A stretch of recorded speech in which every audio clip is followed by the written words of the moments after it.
తారాతారిణి టెంపుల్కి అయితే వచ్చాం. దాని విశేషాలు అయితే ఇక్కడ చూద్దాం. చాలా బాగుంది టెంపుల్. ఎవరైనా ప్లాన్ చేసుకోవాలంటే ఎలా రావాలి ఏంటి అనేది నేను వీడియోలో చూపిస్తూ చెప్తాను. సో దాని ప్రకారం మనం ప్లాన్ చేసుకోవచ్చు.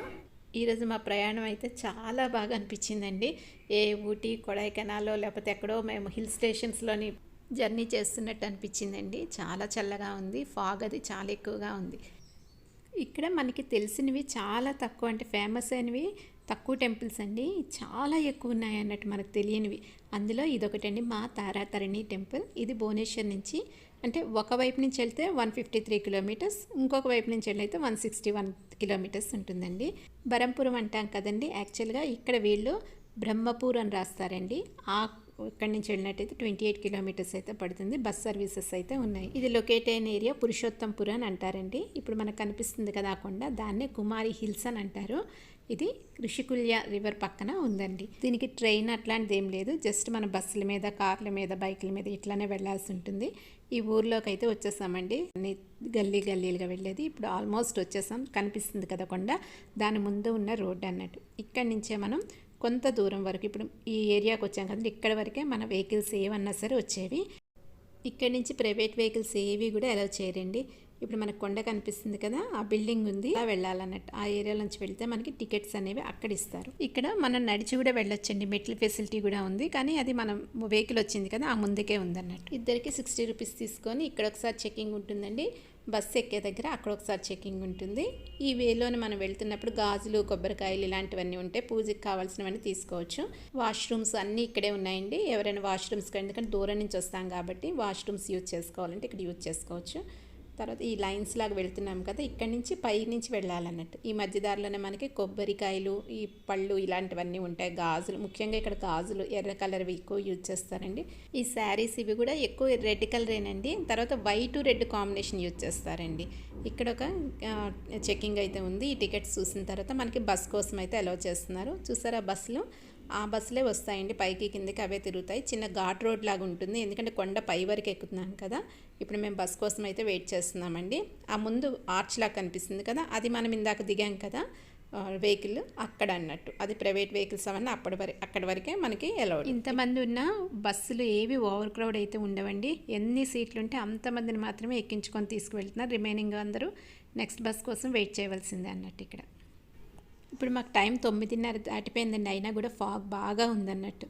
అంటే ఇప్పుడు ఈ టైం అంతేనండి, చాలా ఎక్కువగా ఉంటుంది చల్లదనం, ఫాగ్ ఇవన్నీ. పైకి వచ్చేసామండి. ఆల్మోస్ట్ ఇంకొక బస్సు కిందకి వెళ్ళడానికి రెడీగా ఉంది. సేమ్ మనకు తిరుపతి లెక్కేనండి, బస్సులు వెళ్ళి వచ్చేవి. పైన ఫెన్సింగ్ కనిపిస్తుంది కదండి, అది వ్యూ పాయింట్ అన్నట్టు. ఆ పైకి కూడా మనకి వెళ్ళేందుకు ఫెసిలిటీస్ అయితే ఉన్నాయి, అంటే మెట్లు ఉన్నాయి, దాని మించి మనం వెళ్ళొచ్చు. ఇది టెంపుల్ అండి, మెయిన్ టెంపుల్ ఇదే. ఇది మా తారాతారిణి టెంపుల్. అష్టాదశ శక్తిపీఠాల్లోని ఒకటని చెప్తారు, కానీ అది శ్లోకంలోనైతే లేదు. చూడదగిన ప్రదేశం అండి, చాలా హైట్లో ఉంది. మనకి ఫెసిలిటీస్ కూడా బాగున్నాయి పైకి రావడానికి. కింద వ్యూ చూసుకున్నట్లయితే మనకి ఇంత హైట్లో ఉన్నామండి. కింద నుంచి మెట్ల మార్గం కూడా ఉంది, రోప్వే కూడా దీని ఫెసిలిటీ ఉంది. అలాగే ఎంజాయ్ చేసే వాళ్ళకి అదే యూజ్ అవుతుంది, ఇలా కూడా ఉంటుంది. బట్ ఇక్కడ నుంచి రోప్వే అయితే కనిపించట్లేదు. తిరుపతి వెళ్ళినప్పుడు ఎలాగైతే మనకు ఫ్రీక్వెంట్గా బస్సులు ఉన్నాయో అలాగా, అంటే టికెట్ సర్వీస్ అయితే ఉందండి. ఆ బస్సు మనం వెళ్ళి రావచ్చు. ప్రైవేట్ వెహికల్స్ అయితే అలౌ చేయట్లేదు. చాలా నేరోగా ఉండి ఘాట్ రోడ్ అయితే చాలా ఎక్కువగా ఉంటుంది. సో ఎవరైనా రావాలనుకుంటే మాత్రం ఇది ప్రత్యేకంగా ఒక హాఫ్ డే మనం ప్లాన్ చేసుకొని రావచ్చు. ఈ టెంపుల్ ప్రాంగణం అయితే చాలా పెద్దదండి. అంటే ఇక్కడ లింగరాజ్ టెంపుల్ ఇవన్నీ కూడా చాలా పెద్దవే, కానీ ఏంటంటే అక్కడ మనకి చిన్న చిన్న గుళ్ళు మొత్తం ఉంటాయి. టెంపుల్ లోపల మెయిన్ గుడి పక్కన అన్ని చిన్న చిన్న గుళ్ళు ఉంటాయి. కానీ ఇక్కడ అలాంటిది ఏం లేకుండా మెయిన్ గుడి ఏదైతే ఉందో అది ఆ పక్కన కనిపిస్తున్నాయి కదండి 3, అది మాత్రమే మెయిన్ గుడి. మిగిలింది ఎక్కడా కూడా చిన్న చిన్న టెంపుల్స్ అవన్నీ అయితే ఏం లేవండి, మొత్తం ఓపెనే ఉంది. ఇప్పుడు కనిపిస్తుంది అయితే మాత్రం కొత్తగా కట్టిందిలాగా అనిపిస్తుందండి. ఈ వాల్ ఇదంతా మండపం లాగా ఉంది కదా, ఇది మాత్రమే కొత్తగా కట్టినట్టు అనిపించింది. అంటే దాని మీద ఆర్ట్ అది చూస్తుంటే అలా అనిపించింది అన్నట్టు. రిమైనింగ్ అన్నీ కూడా పాతవే. బస్ దిగినప్పుడు చెప్పాను కదండి, అక్కడ ఒక వ్యూ పాయింట్ ఉందని, దానికి ఇలానే వెళ్ళాలన్నట్టు. పైన కనిపిస్తుంది కదా రెడ్ కలర్, అక్కడ వరకు మనం వెళ్ళొచ్చు. స్టెప్స్ అయితే ఉన్నాయండి, కానీ మొత్తం కూడా చాలా పీస్ఫుల్గా ఉందండి. ఎంతమంది వచ్చినా కొంచెం గుడిలోని హడావిడిగా ఉంది తప్ప మిగిలిందంతా కూడా చాలా పీస్ఫుల్గా ఉంది. కోతులు మాత్రం విపరీతంగా ఉన్నాయండి. ఇది తారాతారిణి టెంపులే కాకుండా ఆదిశక్తి టెంపుల్ అని కూడా అంటారండి వీళ్ళు. అయితే ఇక్కడ ఋషికుల్య రివర్ అయితే ఉందని చెప్పాం కదా, అది కిందన ఉందండి. ఎక్కడ మనకి పరిసరాన్ని కొండ చాలా హైట్లో ఉంది కదా, సో ఎక్కడ కనిపించదు. కిందనైతే ఋషికుల్య రివర్ ఉంది. ఈ టెంపుల్ హిస్టరీ అయితే మనకు అంత ఎక్కువ ఎక్కడ కనిపించదండి. ఇది 8th సెంచరీలో ఉంది కట్టిందే కానీ మనకి హిస్టరీ మాత్రం ఎక్కువగా తెలియదు. అయితే ఇక్కడ పరిపాలించిన ఇంద్రద్యుమ్న రాజుని కల్లోని అమ్మవారు కనిపించారంటండి. నేను ఈ ఏరియాలోనే ఉన్నాను పర్టికులర్గా, అంటే ఋషికుల్య రివర్లోని ఒక లోటస్ అంటాం కదా, ఆ ఫ్లవర్లో ఉన్నాను అని చెప్పేసి చెప్పారంట. అలా వెళ్ళి మార్నింగ్ వెళ్ళి చూస్తే నిజంగానే అమ్మవారు దొరికారంటండి. ఆ విగ్రహాన్ని తెచ్చి ఇక్కడ ప్రతిష్ఠించారన్నట్టు. అందుకని అనుకుంటాను విగ్రహం చాలా చిన్నదండి. మామూలు హైట్ ఉంటాయి కదా, ఆ హైట్ కూడా లేదు, కొంచెం చిన్నదే ఉందండి. తర్వాత వెండి తొడుగుతారు కదండి, మామూలుగా మనం ఏవో డ్రెస్లో వేస్తారు కదా, అట్లా ఉందన్నట్టు. ఇక్కడ మీకు ఆర్చ్ కనిపిస్తుంది కదండి, ఇది భువనేశ్వర్లోని ఒక టెంపుల్ కేదార్ గౌరీ టెంపుల్, అది వెళ్ళినప్పుడు చూపాను కదండి. ఇక్కడ ఒక ఆర్చ్ ఉంది, ఇంకో దగ్గర ఉందనేసి, ఇది ఇంకోటండి. తర్వాత లోపలికి వెళ్ళేట తర్వాత మరి కొంచెం ప్రాంగణం లాగా ఉంటుంది. దీని టైమింగ్స్ అయితే మార్నింగ్ 6:30 to 12:30, ఈ మధ్యాహ్నం 2:30 నుంచి 5:30 వరకు ఓపెన్ అయి ఉంటుందండి. ప్రత్యేక పూజల టైంలోనైతే ఎలా చేస్తారంటే అది ఒడియాలో రాసింది, నాకైతే అర్థం కాలేదండి.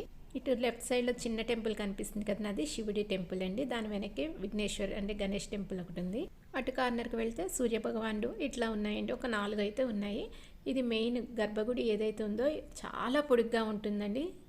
కనిపిస్తుంది కదా మీకు, హైట్ తెలుస్తుందని అనుకుంటున్నాను. చాలా హైట్లో ఉందండి గర్భగుడి ఎంత హైట్లో ఉందో విగ్రహం అంత చిన్నగా ఉందండి. లోపల చాలా ప్రశాంతంగా ఉంది. ఇక్కడ అందరు తోసుకోవడం అట్లా ఏం లేదండి, అందరు లైన్ ఫాలో అయ్యి వెళ్ళారని ఫస్ట్ టైం చూస్తున్నాను అన్నట్టు. అంటే ఎందుకు ఇలా అన్నానంటే చాలామందికి ఈ ఒరిస్సాలోని టెంపుల్స్కి వెళ్ళినప్పుడు వాళ్ళకి ఎక్స్పీరియన్స్ అయ్యే ఉంటుంది. మనం వెళ్తున్నప్పుడే పంతులు అందరూ వచ్చి ఇంకా మనకి అంటే ఇది చేస్తాం అది చేస్తామని చెప్పేసి అసలు వదలరు కదా, అలాంటిది ఏం లేకుండా చాలా నీట్గా ప్రశాంతంగా ఉందండి. మనం దర్శనం చేసుకొని వచ్చేటట్టుంది. ఇక్కడ ప్రసాదాలు ఇస్తారండి, ఈ కనిపించింది కదా అక్కడ. అయితే మనం కొనుక్కొని తీసుకోవాలండి ఆ ప్రసాదం, ఏదన్నా సరే మనం కొనుక్కొని తీసుకోవాలి. ఈవెన్ భోజనం కూడా ఇస్తారు. అయితే అందులోని మనకి ఉల్లి వెల్లుల్లి ఇలాంటివి ఏం లేకుండా ప్లెయిన్గా చేస్తారంట. ఉప్పు కారం కూడా ఎక్కువ ఏమి ఉండవు. ఇది పైనుంచి చూస్తే వ్యూ ఇలా ఉందండి. ఇంకా ఫాగ్ తగ్గలేదు, 10:30 అయింది కదా, అయినా కానీ మంచు అయితే అస్సలు తగ్గలేదండి. కోతులు మాత్రం విపరీతం అండి. చేతిలో ఏది ఉంటుంది, అది ఫోన్ కానివ్వండి, ఏది చేతిలో ఉంటే అది పట్టుకొని వెళ్ళిపోతున్నాయి. చాలా జాగ్రత్తగా ఉండాలి ఈ కోతులతోని. ఇక్కడ నుంచి చూస్తే వ్యూ, ఈ టెంపుల్ మొత్తం వ్యూ ఇలా కనిపిస్తూ ఉంటుందండి ఈ కార్నర్ నుంచి. అది మాత్రం మిస్ అవ్వకండి, మనం ఈ కార్నర్కి వచ్చి చూస్తేనే తెలుస్తుంది. అందుకని మీకు చూపిస్తున్నాను ఆ చెట్టు అదంతా కూడా, అక్కడి నుంచి చూస్తే బాగా కనిపిస్తుంది.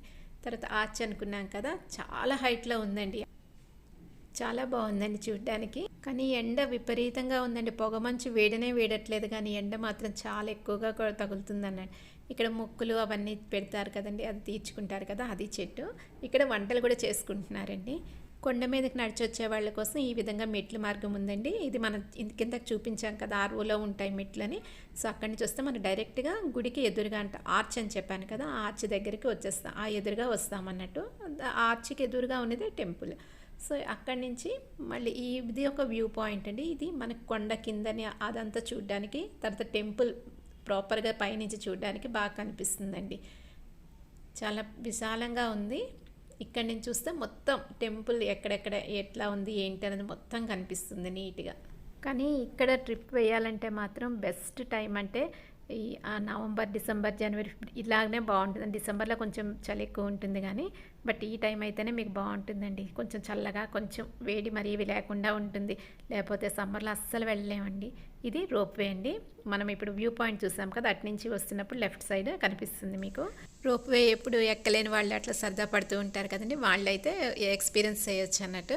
పర్ హెడ్ 45 రూపీస్ ఏమో ఉందండి. ఇది 2 వైపులా తీసుకోవచ్చు, లేదంటే సింగిల్గా కూడా తీసుకోవచ్చు అన్నట్టు, అది మన ఇష్టం. రోడ్ వ్యూ కూడా మనకి ఆ ఘాట్ లాగా ఉంటుంది కదండి, అంత కర్వుల్లాగా ఉంటాయి. సో అది చూడాలన్నా 2 వైపులా అంటే ఒకవైపు బస్సు, ఒకవైపు మనము రోప్వే టికెట్స్ తీసుకుంటే సరిపోతుంది అన్నట్టు. కానీ క్రౌడ్ ఎక్కువ ఉంటే మాత్రం కష్టమేనండి, ఎందుకంటే నలుగురే వెళ్తున్నారు. ఎక్కువ కూడా లేనట్టున్నాయి, కొంచెం లైన్లు అయి ఉంటాయి అన్నట్టు. అది చూసుకొని మనం తీసుకుంటే సరిపోతుంది. ఇంకా మేమైతే మాత్రం 2 వైపులా బస్సే తీసుకున్నామండి. అందుకని చెప్పి మేము మళ్ళీ రిటర్న్లో బస్సులో వెళ్ళిపోతున్నాము. అంటే మాకు ఈ ఎక్స్పీరియన్స్ అంతా కూడా ఈ హరిద్వార్ ఇదన్నీ వెళ్ళినప్పుడు ఈ రోప్వేలు ఇవన్నీ బాగా ఎక్స్పీరియన్స్ చేసామంట. సో అందుకని చెప్పి మాకు ఇది కొంచెం చిన్నగానే అనిపించింది.